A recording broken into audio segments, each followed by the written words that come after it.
They arrested a black Marine hero. What happened in court shocked the nation. The gavel struck once, sharp and final, slicing through the tense silence like a bullet through glass. Every eye in the Philadelphia courtroom locked onto the man in the defendant's seat.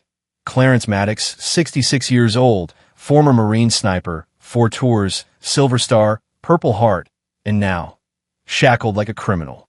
He sat straight-backed, his wrists cuffed, his gaze calm, but beneath that calm was a storm that had been brewing for decades. Outside, protesters chanted his name, demanding justice. Inside, 12 jurors weighed a decision that would not only define a man's life, but reflect the country's soul. What no one in that courtroom knew, not yet, was that 47 miles away, an unmarked military helicopter was already airborne. On board was a retired general with classified documents, a haunted conscience, and a mission to stop the biggest miscarriage of justice he'd witnessed in his lifetime. But the question was, would he get there in time? Before we dive into this unbelievable true story of betrayal, silence, and redemption, take a moment to let us know where you're watching from in the comments. If you believe honor doesn't fade with time and that justice should serve every American equally, regardless of race, hit that like button. And don't forget to subscribe to the channel. We bring you the untold stories of real heroes, the ones who deserve to be remembered for more than just what headlines say. Now let's go back 3 weeks, back to where it all began. It was 6:03 a.m. on a Tuesday when Clarence Maddox walked into Eddie's Grill, the kind of no-frills diner where coffee was hot, opinions were hotter, and regulars had their names stitched into their seat cushions. Clarence had been coming here for years, not because he craved the bacon or needed the routine, though he appreciated both, but because it was one of the few places in the city where no one cared about medals, records, or headlines. Just manners. And coffee. He took his usual booth by the window. Same seat. Same order. Black coffee. No cream. 2 sugars and a paper cup with his name written in blue marker. Clarence wore a simple button-up shirt, pressed slacks, and his Marine Corps cap, now faded at the seams, folded neatly beside the paper. The headline that morning read, "City Honors Local Veterans." He didn't smile, didn't scoff. Just read, like he always did, quietly, observantly, with the same precision he once used when peering through a sniper scope in the jungles of Danang. At 6:18, the peace broke. 3 teenagers burst through the door like they owned the place. Collars popped, designer sneakers loud against the tile floor, the stench of privilege thick as the cologne they doused themselves in after an all-night party. The ringleader, Zachary Banks, barely 19 and already halfway through his second DUI, snapped his fingers at the waitress before even sitting down. His 2 wingmen, Carson Lee and Brett Lowell, flanked him like bored shadows. They chose the booth directly across from Clarence. Too close. Deliberately close. "Look at this dude," Zach said, loud enough for everyone to hear. "Sitting here like he's on some kind of mission. Bro, it's a diner. Not freaking Afghanistan." Clarence didn't move. He didn't blink. He just turned a page of his newspaper. Brett leaned in, eyes locked on Clarence's jacket pin. "Yo, is that a Purple Heart? You think he actually earned that or just bought it on eBay?" The waitress Rosa Alvarez, a woman who had served Clarence coffee for years, froze at the counter. Her eyes pleaded. She knew what was happening, but she also knew this city, and she knew what would happen if she got involved. Clarence finally looked up.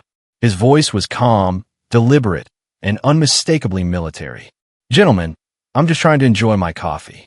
If you could lower your voices, I'd appreciate it," he said it with restraint, with clarity, with the kind of dignity that came not from arrogance, but from survival, from knowing what real conflict looked like. Zach's smile curled like smoke.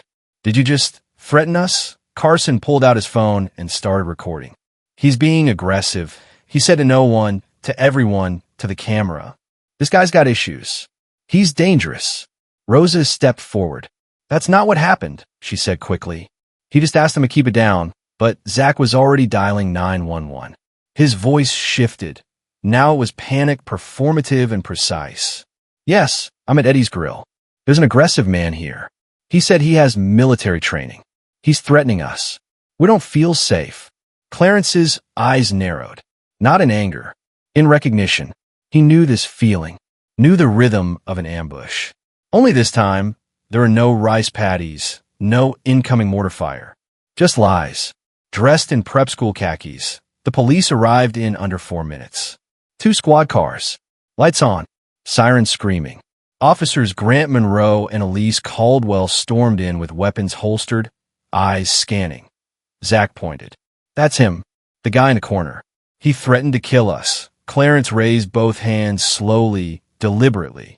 I never left my seat, he said. Monroe didn't ask for context. Didn't ask for witnesses. Didn't ask at all.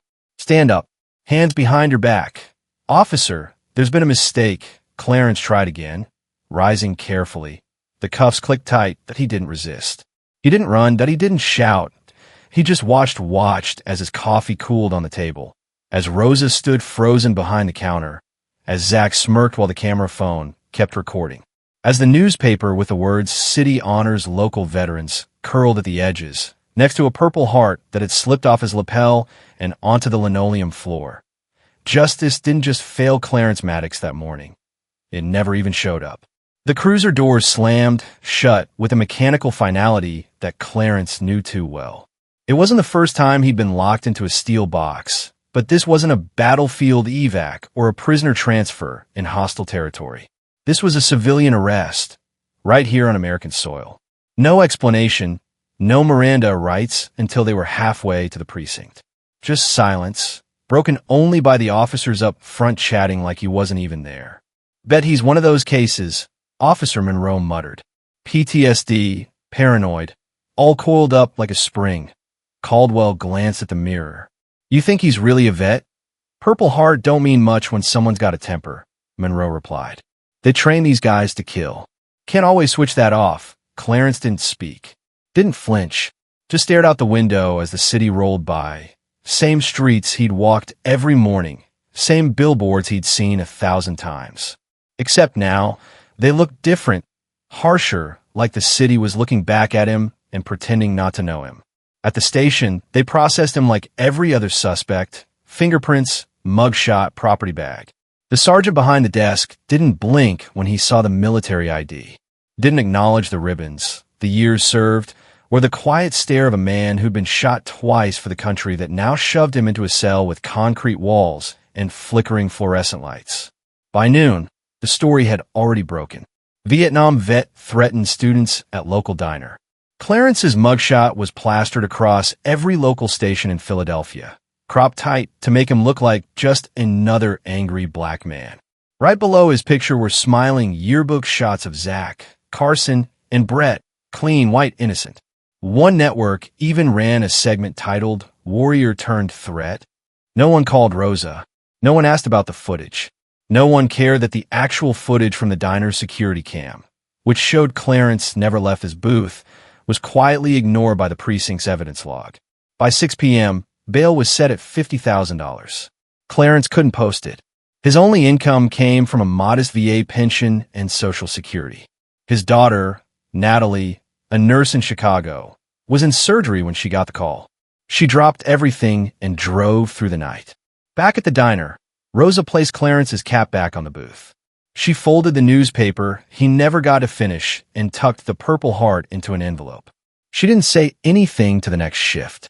Just cleaned the booth, left the light on, and locked the door behind her. In the holding cell that night, Clarence sat on a metal bench, hands clasped in front of him. His wrists still bore the red impressions of the cuffs. He didn't sleep. He'd gone days without sleep before, in places far hotter, far louder. But this was different. This wasn't war. This was home. And somehow this was worse. What Clarence didn't know, what no one could have known, was that the lie had already taken root. The system had started turning, and the wheels of injustice, once in motion, rarely stopped. The news cycle moved fast, but the damage was permanent. By the time Natalie Maddox arrived in Philadelphia, her father's face had already become a symbol, just not of service or sacrifice. Channel 7 ran the story every hour on the hour. Veteran threatens students, read the bold red graphic, with Clarence's mugshot centered between 3 cropped images of Zach Banks, Carson Lee, and Brett Lowell. Their faces were lit, clean, softened by studio lighting. Clarence's was raw, shadowed, and stripped of any context. They didn't mention his 4 tours. They didn't say he was a retired community college history professor. They didn't say he'd been sitting down the entire time.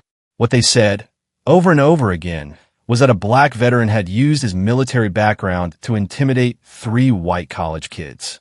That was the story. And once a narrative like that took root, truth didn't matter anymore. Natalie stood in the back of the courtroom during her father's arraignment, watching as a man who had once carried her across flooded fields in North Carolina now stood in an orange jumpsuit, wrists chained to his waist. He didn't look at her. He kept his eyes forward, posture rigid. But she saw it, the pain beneath the composure. And when the judge denied a reduction in bail, she realized this wasn't going to be resolved quickly. The public defender assigned to Clarence was a young man named Garrett Simmons, thin, overworked, underprepared. He didn't greet Natalie in the hallway. He didn't even look her in the eye until she asked him how many cases he was juggling that week. 127, he said flatly. Your father's just another name on the docket, miss. I'll do what I can, but this isn't exactly a slam dunk. That was all Natalie needed to hear. She walked out of the courthouse, pulled out her phone, and started calling every civil rights attorney within 200 miles.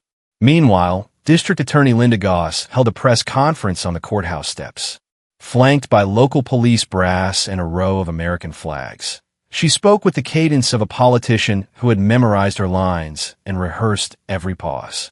We take threats of violence seriously, she said. No one is above the law. Not because of race, not because of background, not because of military history. She looked directly into the cameras. This office will not be intimidated by public opinion or social media outrage. What she didn't say was that she was 6 months out from an election and polling behind a tough-on-crime Republican challenger. Clarence's case was her moment. Her clean-cut headline to counter critics who claimed she was soft on violent offenders. The fact that Clarence hadn't committed a crime wasn't a problem for her. It was an opportunity. Inside the county jail, Clarence tried to stay quiet. He followed orders, kept to himself, avoided the younger inmates who watched him with curiosity and suspicion. But the stress started to wear on him. The old shrapnel wound in his left leg, dormant for decades, flared back to life. The narrow concrete bunk didn't help. Neither did the fluorescent lights that stayed on 24/7. The guards weren't brutal, but they weren't helpful either. They called him Sarge with a smirk. One of them, a rookie named Jenkins, joked that maybe he'd snap and go full Rambo if his oatmeal was cold. Clarence said nothing. He'd been insulted before, but not like this. Not by the people who were supposed to serve the justice he'd once fought to defend. Natalie found one lawyer willing to meet. Gerald Finn, ex-military, now running a small civil rights firm out of Baltimore. He agreed to a consult, but warned her up front. Cases like this take money, time, and media attention. You got the last one. Not sure you'll have the first 2. Natalie sold her mother's wedding ring to cover the retainer. She didn't flinch. My father didn't survive war, retirement, and losing my mom just to die in prison, she said. Fin 90th. Then let's get to work. As the case moved toward pre-trial, the DA's office doubled down. They filed motions to exclude Clarence's military record from admissible evidence, arguing it was irrelevant to the alleged threats. The judge, Ronald Berkeley, mid-60s, known for backing prosecutors, granted the motion without hesitation. We're not here to try his war record, he said. We're here to determine whether he threatened 3 young men. That line would be quoted in the press for days. Every door Natalie pushed seemed to close before it opened. The diner's security footage? Under review. Witnesses like Rosa? Undocumented. Could be deported if she testifies. The teenager's social media posts from that night? Unavailable. Phones wiped. It wasn't just a legal fight anymore. It was a system barricading itself from accountability. Clarence didn't ask about the progress. When Natalie visited, he smiled faintly, asked about her son, about the weather in Chicago. But she could tell he was tired, not defeated, but worn down. On her 4th visit, as she sat across from him through a scratched plastic partition, she asked, "Do you want to fight this, Dad? Or do you want to survive it?" Clarence looked at her then, really looked. "I fought for a country that said truth mattered. I need to believe that still means something. Outside, the headlines kept coming. Veteran faces felony charges after diner threat. Public split over accused Marine. Goss takes hard stance in pre-election case. Talk radio hosts debated whether veterans were a public safety risk. One anchor even compared Clarence's case to a soft domestic terror incident. Natalie stopped reading the news. Inside his cell, Clarence counted days by the dull clang of metal trays and the overhead buzz of rec time announcements. He tried stretching, meditating, praying, but when the pain in his leg became unbearable, he requested medical attention. The nurse gave him ibuprofen. "You'll live," she said. What the system hadn't expected, what Goss hadn't prepared for, was that Natalie wouldn't quit. Every rejection made her louder. Every closed door made her more determined. She wrote letters, called journalists, tracked down other veterans who knew her father. And quietly, without permission, she sent Gerald Finn the names of the 3 teenagers. Within weeks, a researcher uncovered that Zach Banks had been cited twice for underage drinking, sealed records, but not invisible.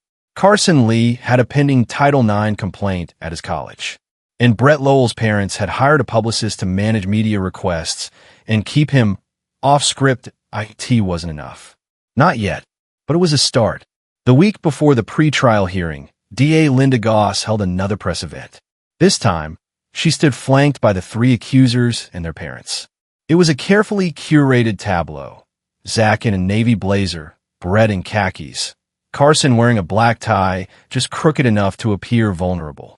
Their parents offered practice concern, shaking their heads as Goss spoke about the psychological trauma of facing a trained killer. She spoke of accountability, of sending a clear message to anyone who thinks military experience places them above the law. The words were measured, but the subtext was loud. Clarence Maddox was not a man. He was a threat. Back at the county jail, Clarence watched the press conference through a scratched glass screen in the rec room. He didn't speak. He didn't move. But the corners of his mouth tightened, and for the first time since his arrest, the room around him seemed to shift. Other inmates, some older, some barely 20, looked at him differently. Not as a fellow prisoner, but as a man caught in something bigger, something older than any of them. The next morning, Gerald Finn filed a motion to compel the release of the diner security footage. The footage existed. Rosa had confirmed that, but somehow it had never been entered into the evidence log. When pressed, the police claimed the footage was corrupted and under forensic review. Finn knew that was a lie. He'd handled enough civil rights cases to recognize the signs: suppression, delay, obfuscation. Clarence's defense wasn't just under-resourced. It was being deliberately undermined. Natalie confronted Rosa in person, not to pressure her, but to ask for the truth. Rosa was scared. Her work permit had expired. Ice had been to the neighborhood twice that month. She wanted to help Clarence, but she also wanted to keep her job, her apartment, her son in school. Natalie understood. But Rosa also understood something deeper, that if she didn't speak up, she might never forgive herself. Meanwhile, Zach Banks appeared on a local morning show, framed by warm studio lights and a carefully sympathetic host. "I just never expected to feel so powerless," he said, glancing down with rehearsed modesty. "I mean, when he looked at us, this guy who'd literally killed people, I thought, what if he snaps? What if we don't make it out of that diner?" The host nodded gravely, as if Zach had survived combat himself. What the public didn't know, what no one except the defense team had begun to uncover, was that Zach had once been suspended for threatening a classmate at a private prep school in Delaware. The records were sealed, but Finn had sources. And if he could connect that pattern of behavior to the current false allegations, it could help establish reasonable doubt. Still, that wouldn't be enough. Clarence needed someone on the inside, someone in uniform who would speak for him. And someone was watching. Major Douglas Wells, a retired Marine intelligence officer, had seen the coverage. He recognized Clarence's face immediately. They'd served together in '73. He still remembered a specific firefight in Hugh, how Clarence had held position for 7 hours so a wounded recon unit could be extracted. Wells wasn't a lawyer. He didn't know how to write affidavits. But he knew character. And he knew Clarence Maddox didn't threaten civilians over coffee. When Wells reached out to Natalie, she cried for the first time since the arrest. Not because it fixed anything, but because someone finally remembered who her father was before the orange jumpsuit and the mugshot. The system, however, didn't care about testimonials. It cared about optics. And the optics were bad. A black man, trained in combat, accused of threatening 3 white teenagers in a public space. No weapon was found. No injuries reported. But none of that mattered. Fear was enough. Perception was enough. And Clarence's military past, his discipline, his control, his silence, was being twisted into something sinister. In court, Gerald Finn tried to raise concerns about prosecutorial overreach. The judge shut him down. When he mentioned Clarence's medical history, including the leg injury and post-surgical trauma, the prosecution objected. Irrelevant to the charges, Goss said. The judge agreed. That same day, Clarence collapsed in the shower. The pain in his leg had spread, flaring through his hip and spine. The jail nurse gave him acetaminophen and told him to walk it off. No x-ray. No specialist. Just another broken body in a system that didn't care how many wars he'd fought or medals he'd earned. Natalie confronted the medical officer. She demanded her father be transferred to a VA hospital. She filed motions, emailed state health officials, and called 3 different advocacy groups. The result? Silence. That night, she sat in her car outside the jail, headlights off, and stared at the razor wire fence. She wasn't angry anymore. She was past that. What she felt now was the kind of cold, steady rage that doesn't burn, it calcifies, turns into something permanent. In her mind, she saw her father in the jungle, young, sweating, bleeding. She saw the same man now, broken by a lie in the city he thought he'd helped defend. And she made herself a promise. She would not let him go down without the world knowing the truth. The pretrial hearing was set for a rainy Thursday morning. Clarence was brought in early, dressed in the standard jumpsuit, his wrists and ankles shackled. The courtroom was cold, the lighting harsh, and the silence between motions was the kind that carried weight. Gerald Finn sat beside Clarence, a single binder in front of him, while the prosecution team occupied 2 full tables, complete with printed exhibits, court officers, and their own media liaison waiting outside. The judge, Ronald Berkeley, was deliberate and personal. He handled each motion with a tone that suggested he'd made up his mind long before stepping into chambers. When Finn objected to the suppression of Clarence's service record, Berkeley waved him off. Military accolades are not on trial here. Emotional sympathy is not admissible. We're here to evaluate conduct, not career history. Finn leaned into Clarence and whispered, "They're painting you as a loaded weapon. And they're making damn sure no one sees the safeties on." Goss's strategy became clearer with every passing minute. She called it pattern recognition. Her team introduced testimony from an off-duty officer who claimed to have seen Clarence staring menacingly at a bus stop 2 months earlier. No report had been filed, no interaction recorded.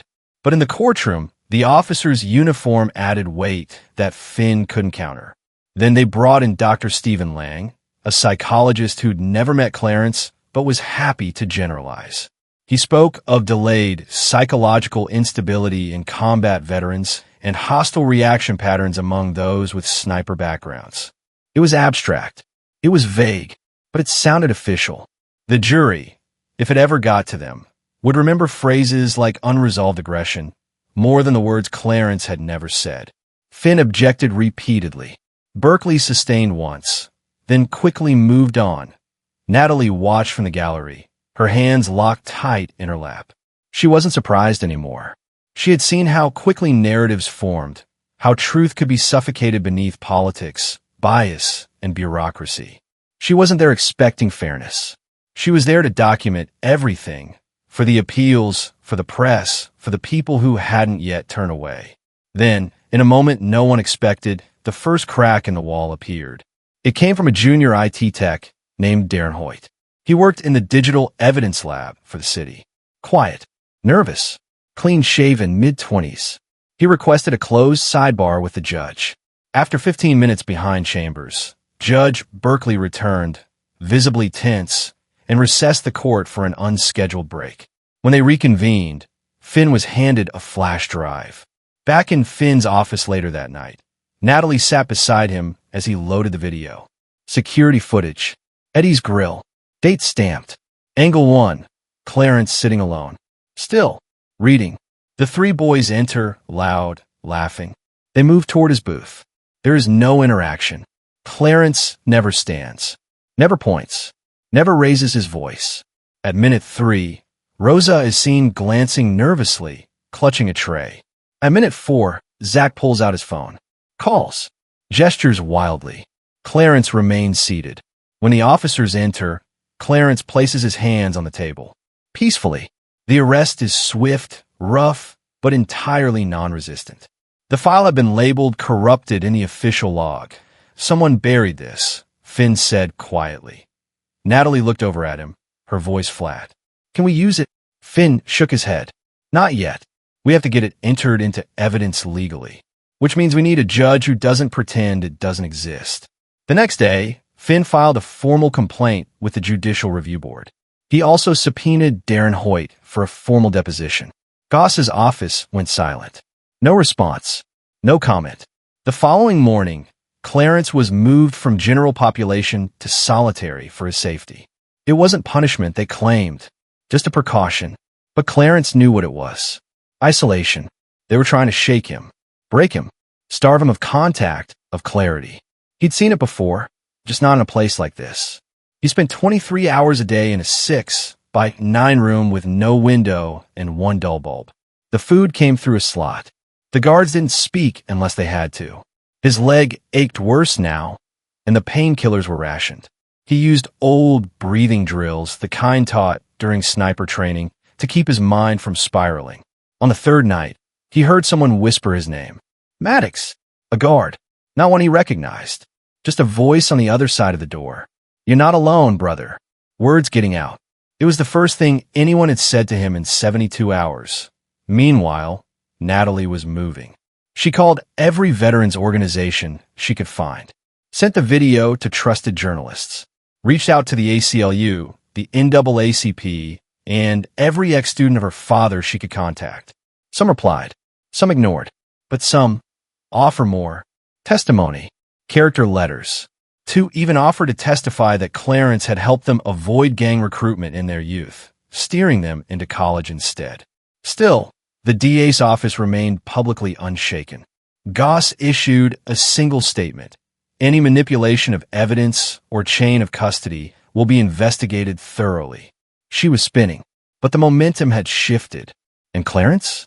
He waited, not in surrender, but in discipline. A Marine doesn't break. He adapts. What no one knew yet was that the storm had just begun. The trial of Clarence Maddox opened on a Monday morning with packed seats and cameras flashing through the hallway windows. Courtroom 3B had hosted murderers, drug lords, and political scandals, but never anything quite like this. A war hero on trial for a crime he never committed, 3 clean-cut college kids as his accusers, and a district attorney with re-election ambitions standing center stage. From the moment the jury entered, it was clear where the weight leaned. 10 white jurors, 1 Hispanic woman, and a single black man who worked in private security. Finn clocked the composition and said nothing. Protests during selection had been overruled. The judge called it coincidence. DA Linda Goss stood to deliver her opening statement with a practiced pause and an air of resolve. This is not a case about war, she began. This is not a case about race. It is about fear. About 3 young men who sat down for breakfast and left traumatized by a man trained to kill. She gestured toward the defense table. Clarence Maddox used his experience not to protect, but to intimidate. This trial will show you exactly how dangerous that is. Finn didn't rise to object. Not yet. He needed to conserve everything he had. Time, words, credibility. When it was his turn, he kept it short. The man you see before you ask for quiet, he said. Nothing more. The rest is fiction. Manufactured and sold by boys who have never once been held accountable for the things they do when the world isn't watching. The prosecution wasted no time calling their star witnesses. Zach Banks took the stand first, eyes slightly red, shirt perfectly pressed. He leaned into the microphone and spoke slowly, deliberately. He stared at us like we were targets. Cold, calculated. Then he started saying stuff about discipline and making people disappear. Finn rose to object. Hearsay, Your Honor. The judge waved him down. This is about perceived threat.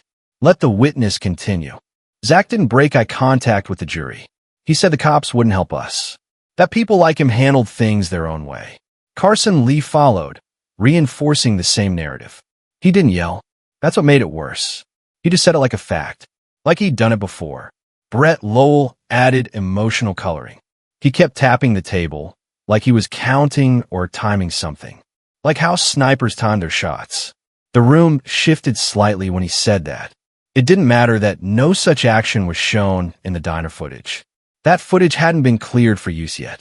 Berkeley had ruled it inadmissible, citing chain of custody concerns. Finn tried again to introduce Clarence's military record. Not the combat kills, but the commendations, the teaching history, the letters of thank from students he'd helped. Objection. Sustained. Irrelevant to present charges, Goss said, and the judge agreed. Over and over again, attempts to show who Clarence was were swatted down. The jury only heard the version that frightened them. That was the plan. Rosa Alvarez, the one witness who had seen it all, never made it to court. She vanished 2 days before she was scheduled to testify. Her apartment was cleared out, mailbox overflowing. Natalie called her number again and again. No answer. Later, someone left an anonymous voicemail on Finn's burner phone. Don't dig too hard. People get buried that way. Clarence sat through every hour of it with the posture of a soldier. Hands folded, face calm, eyes forward. But Natalie saw the shifts. The way his fingers twitched when the prosecution called him unstable. The way his jaw clenched when the jury flinched at the word sniper. She wanted to stand and scream. She wanted to tear through the lies. But all she could do was watch as the machine did what it was designed to do, grind truth into something it could use. On the fourth day, Goss brought in a psychologist who had never met Clarence. Dr. Hellman spoke in clinical terms. While I have not personally evaluated Mr. Maddox, veterans with similar profiles often exhibit signs of latent aggression, particularly when faced with perceived disrespect from younger individuals. It's not unusual for suppressed trauma to manifest in confrontation. Finn objected again. Speculative. No direct evaluation. Sustained, but too late. The words had landed. The jury had heard what they needed. Finn's closing argument was restrained. He walked slowly in front of the jury box, holding a worn photograph of Clarence in uniform, surrounded by the platoon he once led. I'm not asking for your sympathy, he said. I'm asking for your scrutiny. Look at what's missing. There's no weapon, no threats recorded, no physical act of aggression. Just words, spoken or misinterpreted, by 3 young men who had everything to gain and nothing to lose by lying. They've been protected since day one. My client has only ever had himself. Goss's closing was sharp, emotional. The defense would have you believe this is about injustice, that this is about a man wrongfully accused. But ask yourself, why would 3 college students fabricate a threat like this? Why would they go through this ordeal if they weren't terrified? The answer is they wouldn't. This man may have served, but today he stands accused of something civilian, something dangerous, and that makes him accountable. The jury deliberated for under 2 hours. When they returned, the silence in the courtroom was absolute. The foreman stood. On the charge of criminal threat, we find the defendant guilty. On the charge of disturbing the peace, guilty. Clarence didn't move, didn't lower his head. He stared straight ahead, jaw set. Natalie let out a noise halfway between a cry and a breath, and then collapsed forward, hands clutching her chest. Bailiffs moved quickly, but she waved them off. I'm fine, she whispered. But she wasn't. Finn closed his binder, slower than usual. Clarence turned to him. It was never about truth, he said. It was always about control. Sentencing was scheduled for the following week. The courtroom emptied slowly, filled with murmurs and camera flashes. Clarence was led out in chains. Natalie stood alone in the hallway, watching him disappear into a corridor she couldn't follow. And in the press room next door, Goss smiled before taking her next question. 3 days before closing arguments, Rosa Alvarez disappeared. No phone call, no text, no note on her door. Just gone. Her apartment was left in a rush, half-packed boxes, dishes in the sink, clothes still damp in the washer. Natalie showed up that night with Gerald Finn and knocked for 20 minutes straight. No answer. They asked neighbors. Someone said they saw 2 men, suits, not uniforms, outside her building the morning she vanished. One of them had a clipboard. That's all they knew. Finn didn't say it, but they both understood she'd been silenced. Whether by fear, threat, or something else, she wasn't coming back. The next morning, Judge Berkeley denied the emergency motion to postpone the trial. This case has dragged on long enough, he said from the bench. We proceed as scheduled. So they did, without the one witness who could have dismantled everything the prosecution built. The defense was left with scraps. A statement from a veteran who served with Clarence in '73. A letter from a former student Clarence had mentored. None were allowed in front of the jury. Character references are not evidence, Goss argued. This trial is about what he did in that diner, not who he was decades ago. The judge nodded, agreed, move on. And so came closing arguments. Finn's was sharp, grounded in the only thing left, logic. No evidence. No threats recorded. No aggression captured on video. Just the word of 3 young men, supported by nothing but each other. He reminded the jury that there was no weapon, no physical movement, no intent proven beyond a reasonable doubt. But his voice had lost momentum, not because he lacked conviction, but because he could feel it. The jury had already decided. They weren't looking at the case anymore. They were looking at Clarence. And what they saw wasn't a man. It was a fear, constructed, projected, and reinforced. Goss didn't even need notes. Her words were crisp, measured, designed to land clean. Ladies and gentlemen of the jury, this case isn't about what didn't happen. It's about what almost did. The law exists to prevent, not just to punish. Clarence Maddox was trained to eliminate threats. These boys felt that. You heard it in their voices, saw it in their eyes. And if you believe for 1 second that fear was unreasonable, then you haven't been paying attention. The courtroom went still when the jury filed back in. It took them 93 minutes.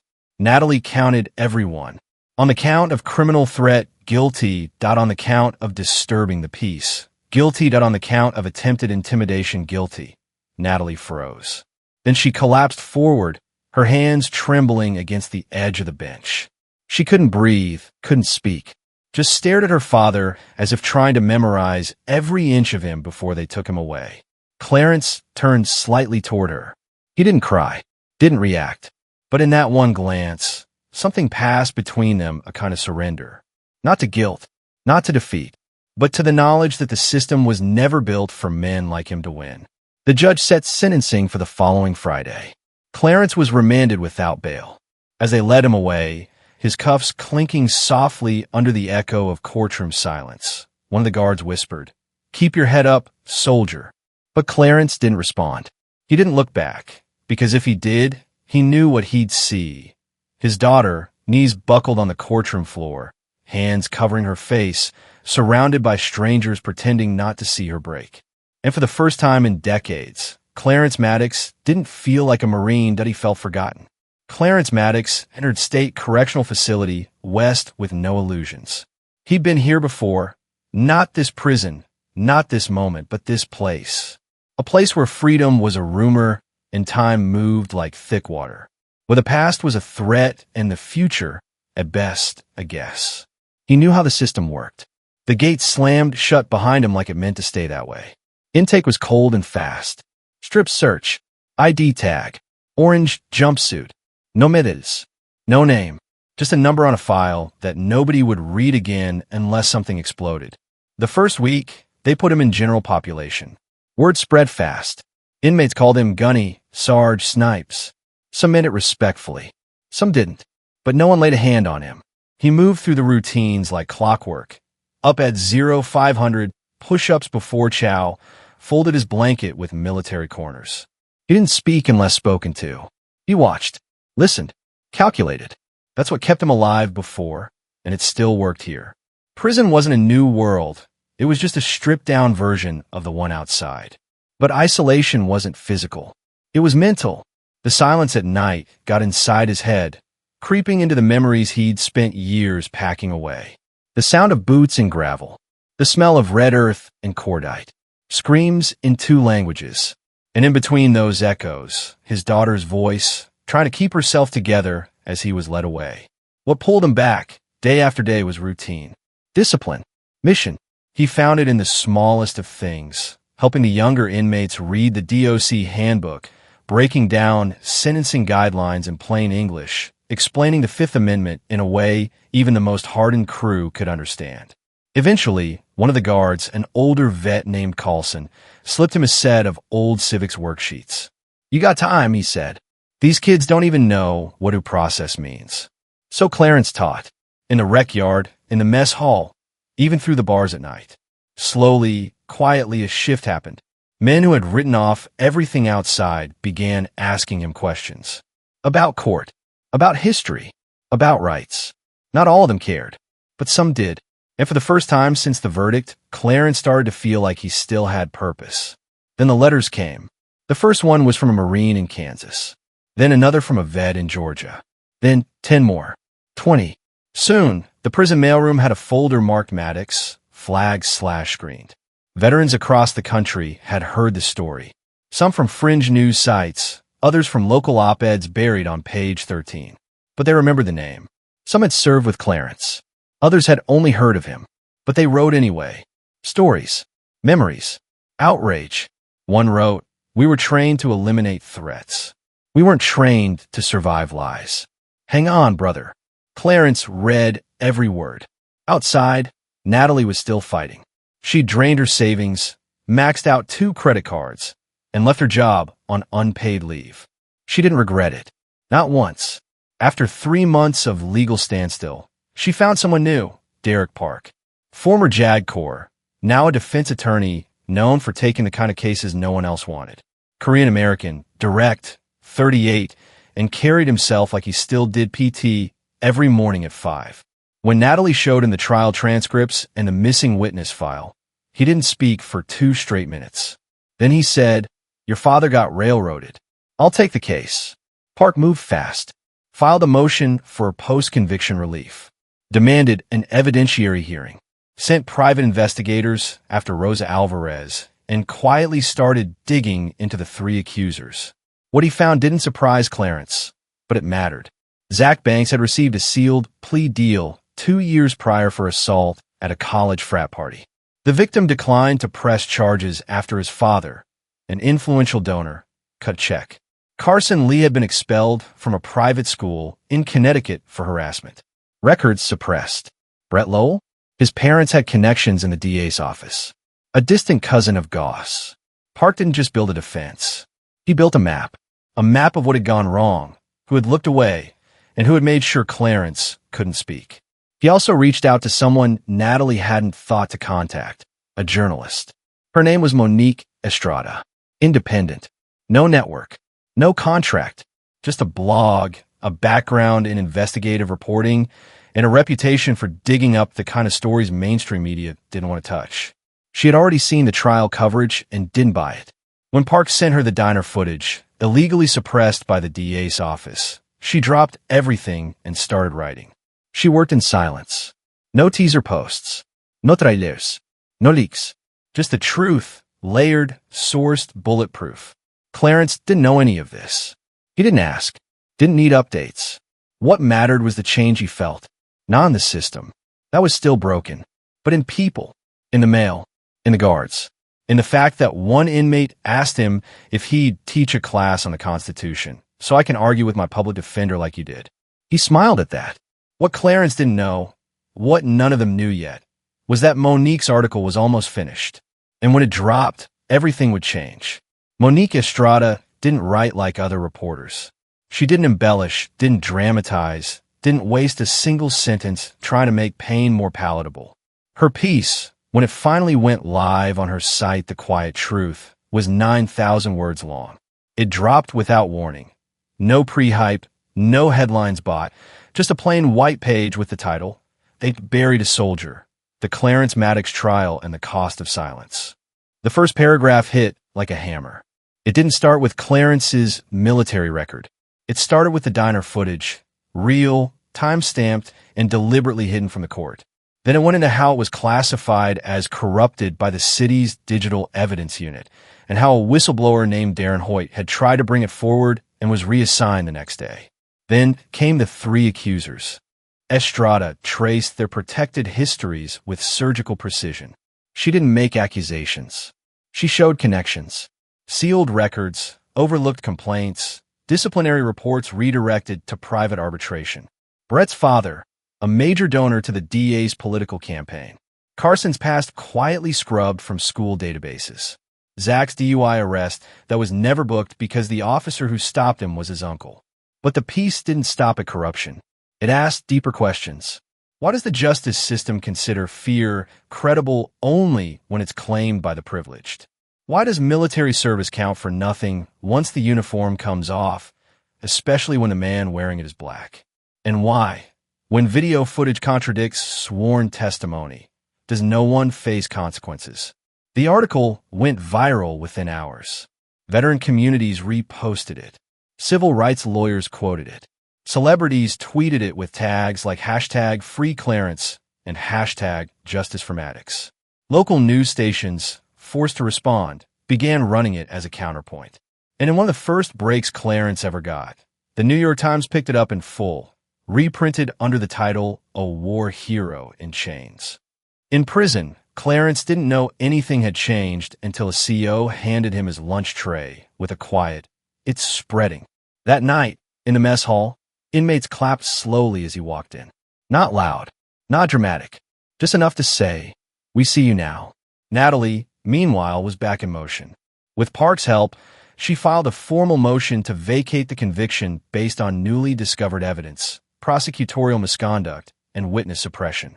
The motion was thick, over 300 pages, including affidavits, source logs, and Estrada's full article as exhibit. Park didn't file it through the local court system. He took it federal.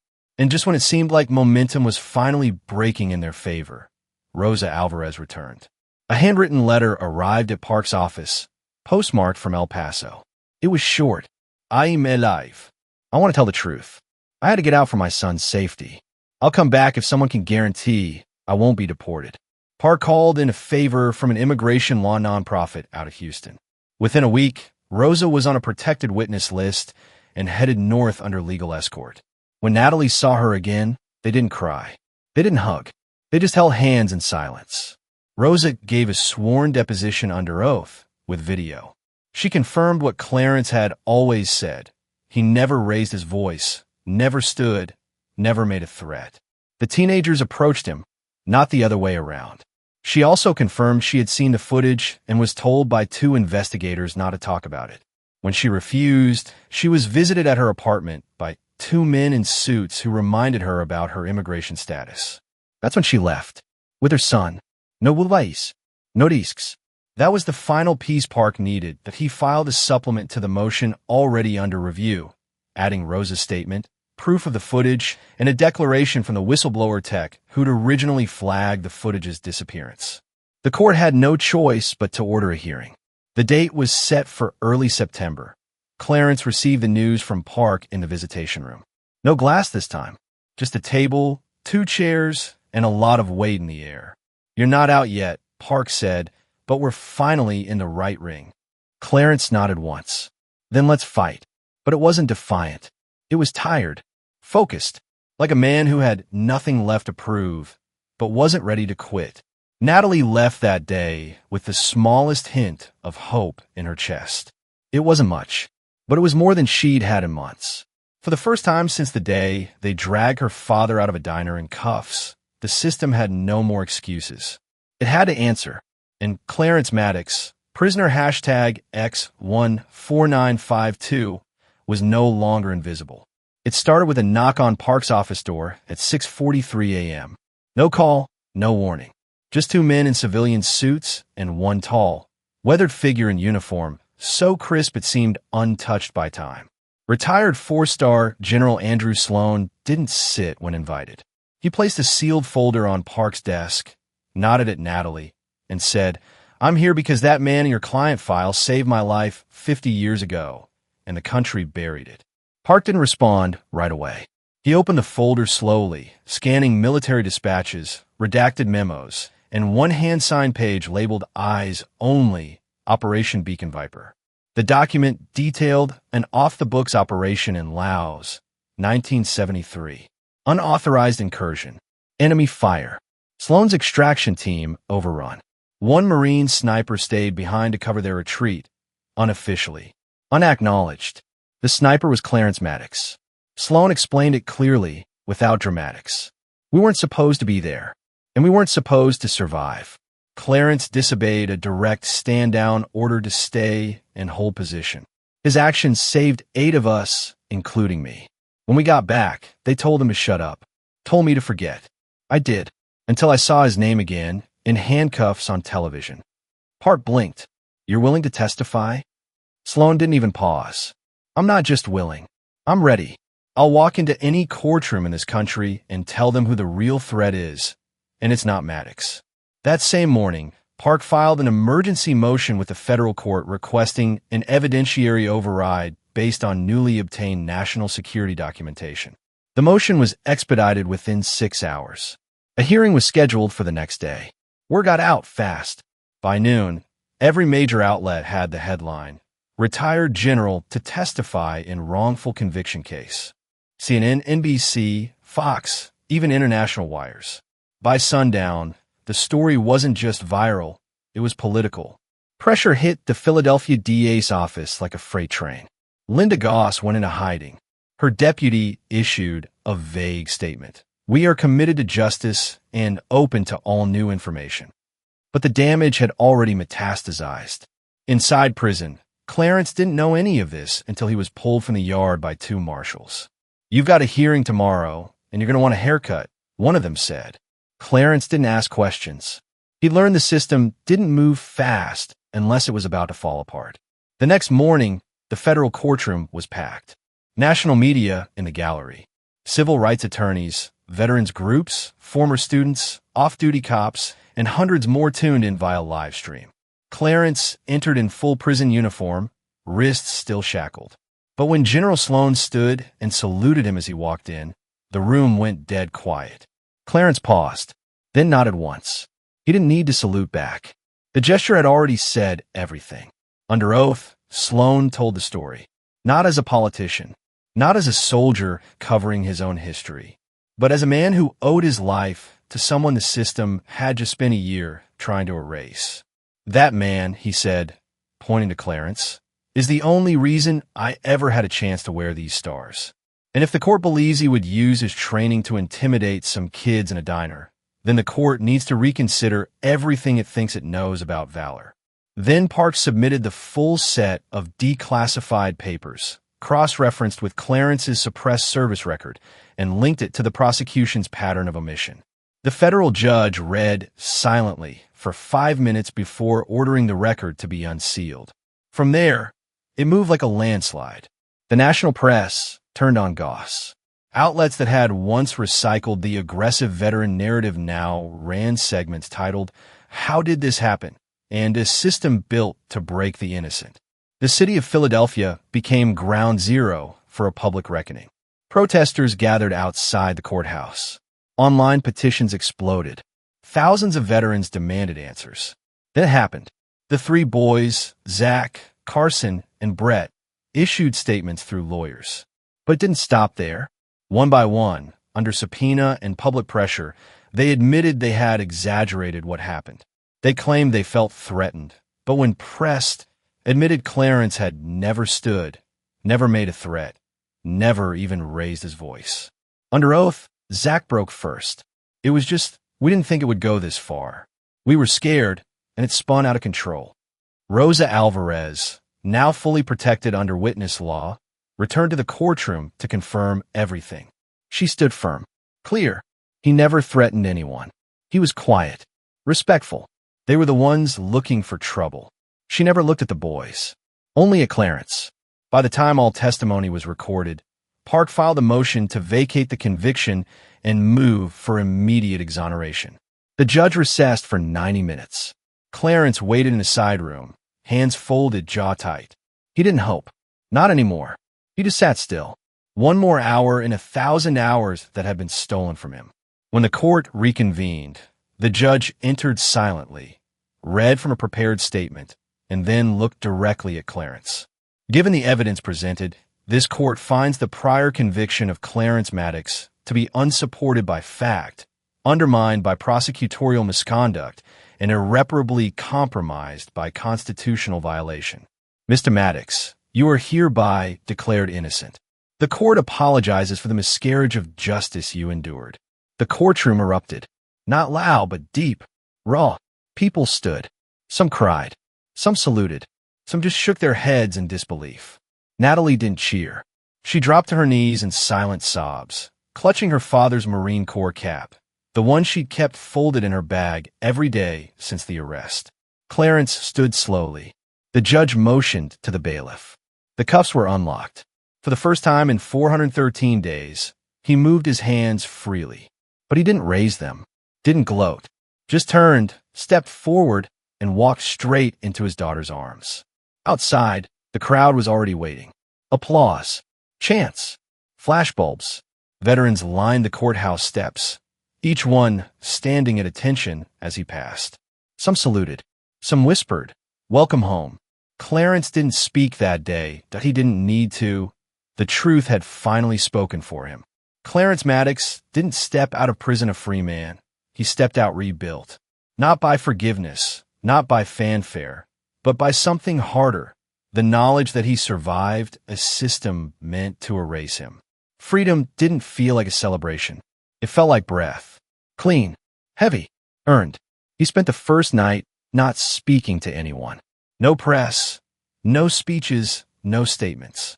Just him and Natalie in a small hotel room outside Philadelphia, watching the sun rise over a city that once accused him of being a threat. 3 months later, he stood in the East Room of the White House, flanked by veterans, Supreme Court justices, and the President of the United States. When a Medal of Honor was placed around his neck, not for his false conviction, but for what he did in Laos 5 decades earlier, Clarence didn't smile. He nodded once, shook the president's hand, and stepped back. The applause was loud, cameras everywhere, but Clarence's eyes were on Natalie. She wasn't crying this time, just standing tall, proud. Finally, the truth had weight. He didn't want a foundation, but Park insisted. If you don't give what you've been through a purpose, it just becomes pain. So they launched the Maddox Justice Fund, designed to fight for wrongfully convicted veterans, to challenge corrupt prosecutions, and to provide legal aid for those the system conveniently forgot. Donations poured in. Attorneys volunteered pro bono. Clarence didn't take a salary. He taught workshops inside VA clinics, sat on parole review boards, quietly funded retrial requests in 5 states. He didn't need credit. He just needed change. One by one, those who had turned away came forward. The university that once ignored Natalie's letters offered Clarence an honorary doctorate in law and ethics. The church he'd attended for 30 years held a formal apology ceremony. The city mayor issued a televised statement admitting institutional failure and announced a new civilian review board, named the Maddox Commission. It wasn't enough, but it was something. Clarence didn't need their guilt. He needed the next person to have a fair shot. He only asked for one thing: that Eddie's Grilled IT had changed ownership, but the booth was still there. Same corner, same light. One afternoon, unannounced, Clarence walked through the door. Heads turned. Some recognized him. Others weren't sure. He didn't say a word. Just walked to the booth, sat down, and rested his hands on the table. A young server came over, early 20s, maybe a student. She looked at him, looked down, and without hesitation said, "Your coffee's on the house, sir." Clarence nodded, took the cup, and stared ahead. Not into the past, not into anger, just into quiet.